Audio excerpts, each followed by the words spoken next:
So very good morning my dear students. आज हम session 2 का यूनिट 2 का लास्ट सेशन करने वाले हैं, जो भी access cell directly short and columns. ये भी मैक्रो से थोड़ा थोड़ा रिलेटेड है। इसमें हम सेल एक्सेस करेंगे, कैसे सेल को एक्सेस किया जाता है, short and column using macros का, मैक्रो को यूज़ करके किसी सेल में जाना। तो हम ये पूरा प्रैक्टिकल करके देखेंगे।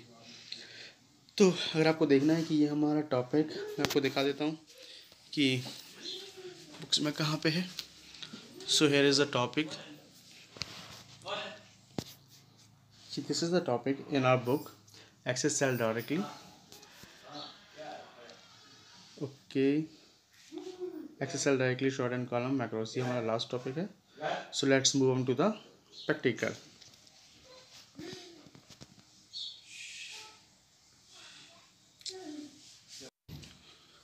तो हम यहाँ पे एक मैक्रो लगाने वाले हैं, जिसके थ्रू हम देखेंगे डायरेक्ट में सेल को कैसे एक्सेस किया जाता है by the help of macros. अब देखिए यहाँ पे मतलब किसी भी सेल को डायरेक्ट करने के बाद मैं डायरेक्ट सेल को एट मैक्रो से किसी भी डाटा को या सेल को एक्सेस कर सकते हैं। तो वो हम ये मैक्रो से आज एक प्रोग्राम लगाने वाले हैं। ये थोड़ा सा बड़ा हो जाएगा प्रोग्राम, लेकिन हम इसे समझते हैं कि हम कैसे मैक्रो का यूज़ करते हैं, कैसे कमांड देते हैं। आपको चलना है पहले टूल्स पे, जहाँ से हम मैक्रो पे जाते हैं। उसके बाद ऑर्गेनाइज मैक्रो पे क्लिक करके ओपन ऑफिस बेसिक्स पे क्लिक करते हैं। इस पर क्लिक करने के बाद हमें पता है कहाँ पे जाना है, अनटाइटल पे जाना है। ये हमारी मैक्रो की विंडो खुल जाएगी ऐसे। फिर यहाँ पे अनटाइटल विंडो पे क्लिक करके इस पर क्लिक कर देंगे। इस पर क्लिक करके हम रन पे क्लिक करेंगे। न्यू पे क्लिक करने के बाद इस मैक्रो को कोई नाम दे देंगे। इसे नाम देने के बाद देखिए, मैंने पहले ही बताया था, जो अब भी देखते हैं सबसे ऊपर जो लिखा हुआ है रिमार्क एंड बेसिक, इसे आप चेंज नहीं कर सकते। ये सिर्फ प्रोग्रामर के लिए होता है, वही इसे कर सकता है चेंज। ये हम यहाँ पे कुछ भी लिखेंगे तो ये एडिटेबल नहीं है, लेगा नहीं। इसके नोट्स मैं आपको डिस्क्रिप्शन में दे दूँगा, आप चाहें तो इसे डाउनलोड कर सकते हैं। देखिए, इसे क्लिक करने के बाद यहाँ पे दो सब और मेन दोनों रहते हैं। यही रहेंगे। इसके बीच में हम अपना प्रोग्राम पूरा लिखना होता है, एंड सब लिखना ज़रूरी है।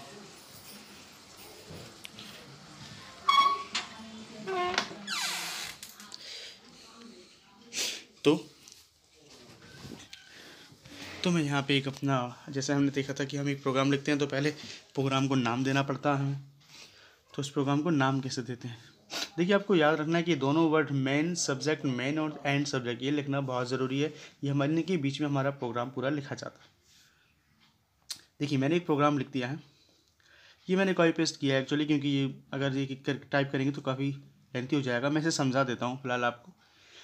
जो कि हमने पहले किया था फंक्शंस। हम इसे फंक्शन बना सकते हैं, सब्जेक्ट भी बना सकते हैं। तो मैंने फंक्शंस में बनाया, ठीक है। फंक्शंस यहाँ पे लिए हमने एक, और देखिए इस फंक्शन लिखने के बाद सम कलेक्शन सीड 1 लिखा हुआ है। ये हमारा एड्रेस है।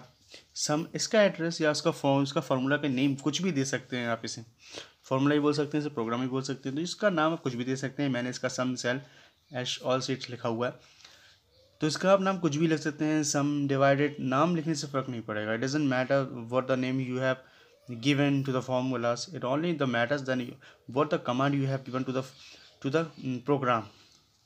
ओके और इसमें आपको पैरेंथेसिस लगाना मोस्ट इंपॉर्टेंट है। अगर आप पैरेंथेसिस लास्ट में नहीं लगाते हैं आपके फॉर्मूले या आपके प्रोग्राम के नेम के बाद, तो आपका प्रोग्राम वर्क नहीं करेगा। तो आप पैरेंथेसिस लगाएं, close bracket and open bracket and close bracket. अब देखिए यहाँ पे जो लिखा है, पहले मैंने डिम, ये डायरेक्शन होता है। मतलब आप किस चीज़ को डायरेक्शन कर रहे हैं, पहले आपको डिम लगाना पड़ेगा कि किसी चीज़ को अगर डायरेक्शन दे रहे हैं तो हमें क्या करना है। और यहाँ पे मैंने लिखा है डबल एज अ वेरिएबल, मतलब डबल वेरिएबल मतलब 2 का काम करेगा।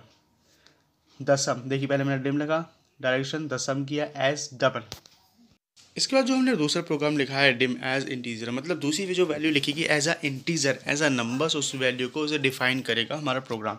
हमने कुछ भी लिखा है जो नंबर्स, उसे एज अ नंबर डिफाइन करेगा। मतलब वो 2 नंबर हो सकता है, 4 नंबर हो सकता है, कुछ भी हो सकता है, लेकिन वो नंबर में होगा। मतलब इंटीजर मतलब नंबर पॉइंट्स में होंगे। तो ये मैंने यहाँ पे प्रोग्राम दिया है डिम एज इंटीजर, मतलब इसे ये, और लेकिन ये इंटीजर के अलावा दूसरे नंबर्स एक्सेप्ट नहीं करेगा। फॉर सपोज पॉइंट में जो नंबर्स होंगे, डेसिमल में जो नंबर होंगे, उन्हें वो सपोर्ट नहीं करेगा। 3.2, 5.0 ऐसे नंबर्स। और जो पहले मैंने लिया है एज अ डिम, ये भी डबल में भी इसे इंटीजर ही वैल्यू एक्सेप्ट करेगा। 2 हो सकती हैं, 1, 2, 12, सिर्फ डबल्स में जो कि dim as such as double, मतलब ये पहला मैंने इंटीजर डायरेक्शन दिया 10 सम से करके एज डबल कर दिया, और dim I as a integer, मतलब एक दूसरा वेरिएबल दिया जो कि इंटीजर में होगा।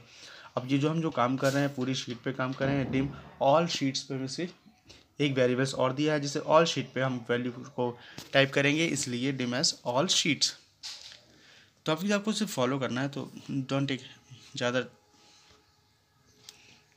डिम आई एस, तो आप ज़्यादा से टेंशन ना लें, मैं इसे आपको ब्रीफली समझा दूंगा।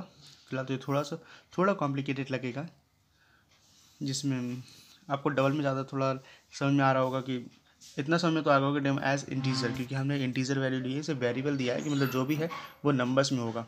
वेरिएबल किसी चीज़ को नंबर्स किसी को देने में, जैसे कि for suppose A is equal to 2, तो इस तरह का काम करता है वेरिएबल्स। देखो डिम और सेल्स, हमने इसको कैसे एक सेल में इंटीजर दिया है, इसे एक कि हम सेल में काम कर रहे हैं, इसलिए डिम ओ सेल इसका इंटीजर है।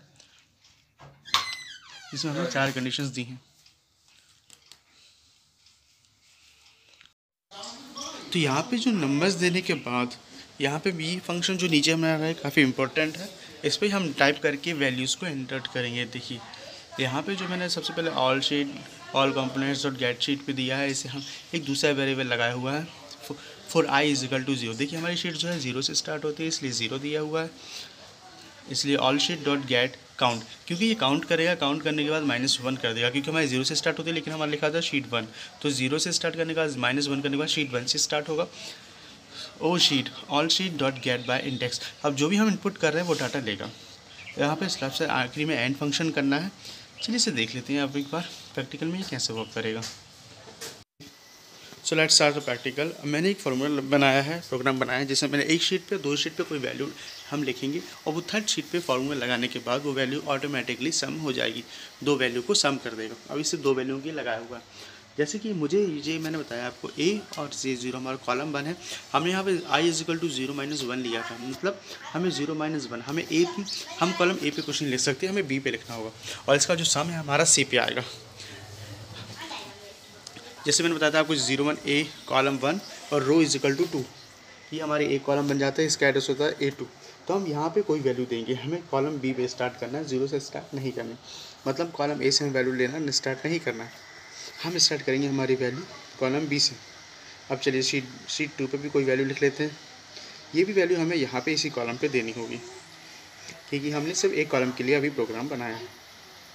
अब शीट 3 पे जाके अब हमने इसका जो फंक्शन दिया है कि सम किस कॉलम पे होगा वो हमने सी पे दिया है, तो इस कॉलम पे हम उस फार्मूले को लगाएंगे और ऑटोमेटिकली दोनों वैल्यू का ऐड हो जाएगा, सम हो जाएगा। तो इस फार्मूले को लगाने के लिए हमें पहले इक्वल लगाना होगा, और वही हमारा जो फार्मूला है तो उसका नाम देना होगा। हमने इसका नाम दिया था सम सेल। देखिए इसको करने के बाद ऑटोमेटिकली यहाँ पे वैल्यू को ऐड कर दिया है। तो यही फार्मूला जो हमने काम किया है आज, एक्सेस सेल डायरेक्टली।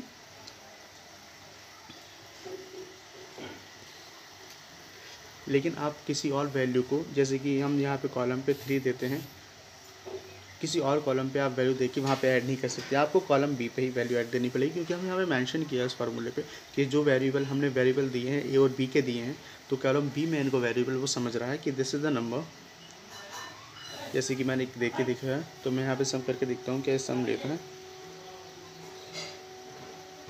अब हम ड्रा करते हैं, देखिए 30 ही आया, 50 को ऐड नहीं किया, इसने वही सेल को फिर से ऐड कर दिया, वही नंबर्स को फिर से ऐड किया जो हमारे कॉलम बी और शीट 1 में कॉलम बी पे है। I hope you understand. So यही हमारा पूरा प्रोग्राम था जो आप देख सकते हैं। Thanks for watching, see you in the next unit 3 database management.